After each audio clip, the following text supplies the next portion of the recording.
Dalam masyarakat yang sedang berubah, sifat kejahatan juga berubah dengan cepat mengikuti perubahan yang terjadi di dalam masyarakat.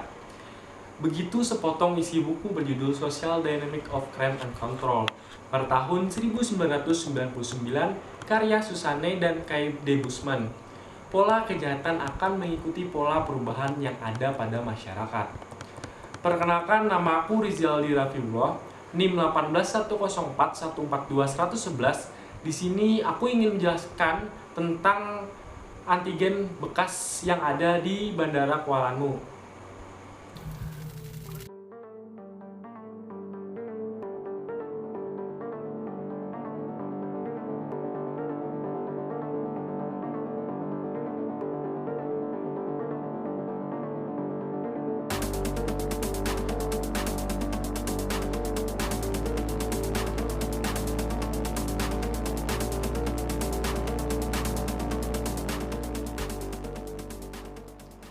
Berbagai pola perubahan yang terjadi pada masyarakat dapat kita saksikan hingga hari ini melalui adanya virus COVID-19 yang masuk pada Maret 2020 lalu.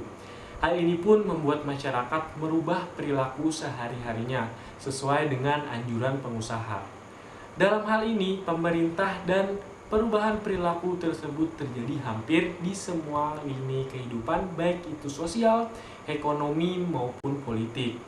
Pola kejahatan juga berubah mengikuti pola perubahan pada masyarakat. Contohnya adalah yang baru-baru ini terjadi, penggunaan alat swab antigen bekas oleh oknum petugas kesehatan bandara.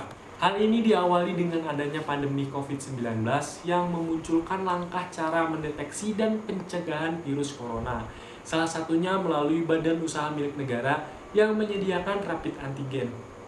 Kemudian hal ini dimanfaatkan dan disalahgunakan oleh oknum-oknum dari PT Kimia Farma, pastinya itu untuk meraup keuntungan dengan cara yang menyimpang, yaitu penggunaan alat rapid secara berulang, yang dimana hal ini kemudian menimbulkan keluhan dari masyarakat terkait dengan hasil tes antigen yang mencurigakan. Adanya penyimpangan ini juga mungkin dilatar belakangi karena minimnya persediaan stok alat rapid tes antigen. Penggunaan alat bekas didasari dengan alasan persediaan alat rapid tidak seimbang dengan kuota permintaan. Selain itu juga, kejadian ini terjadi pada bulan Desember di mana jumlah pengunjung sangat penuh, ditambah dengan adanya perayaan Hari Natal dan Tahun Baru pada waktu itu. Sehingga pihak penyelenggara antigen di Bandara Kuala Namu Medan menggunakan alat rapid antigen bekas.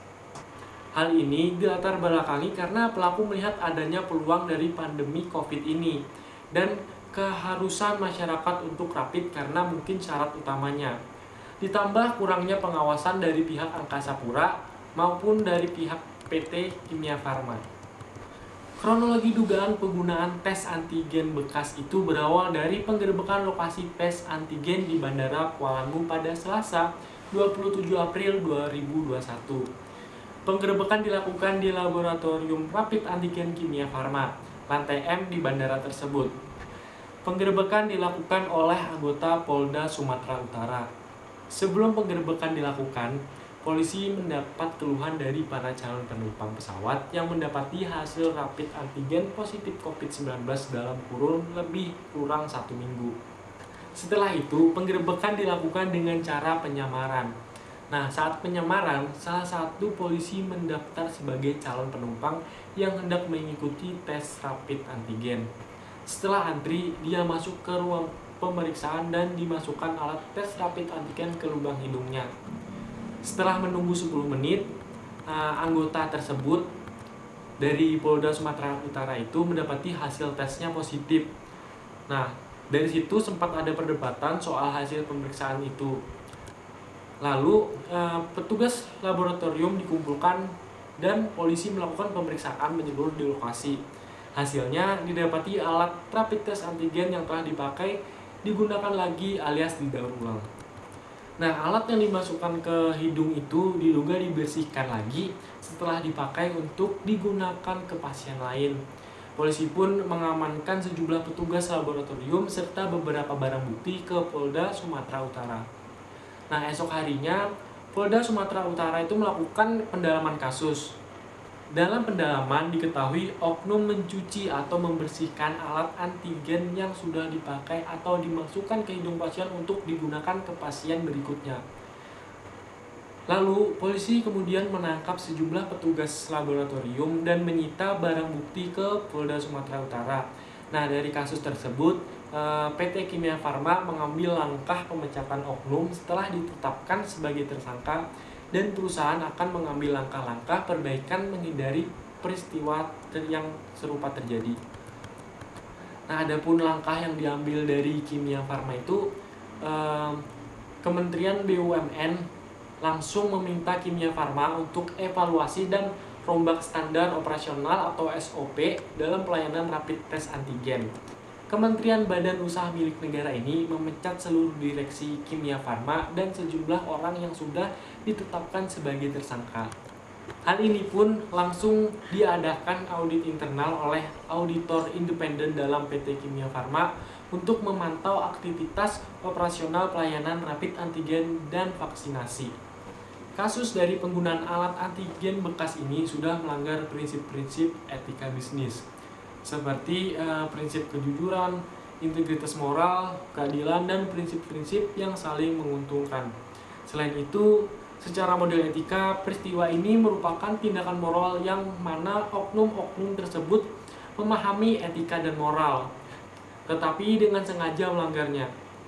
Jika perusahaan terkena suatu skandal atau baik perusahaan itu harus melakukan beberapa hal.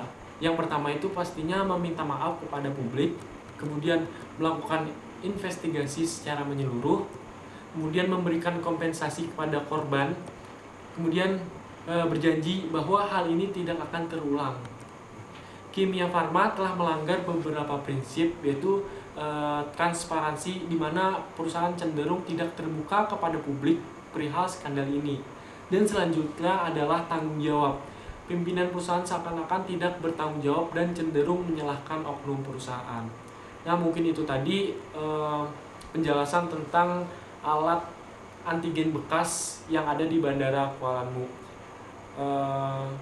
Salah hilaf mohon maaf. Wassalamualaikum warahmatullahi wabarakatuh.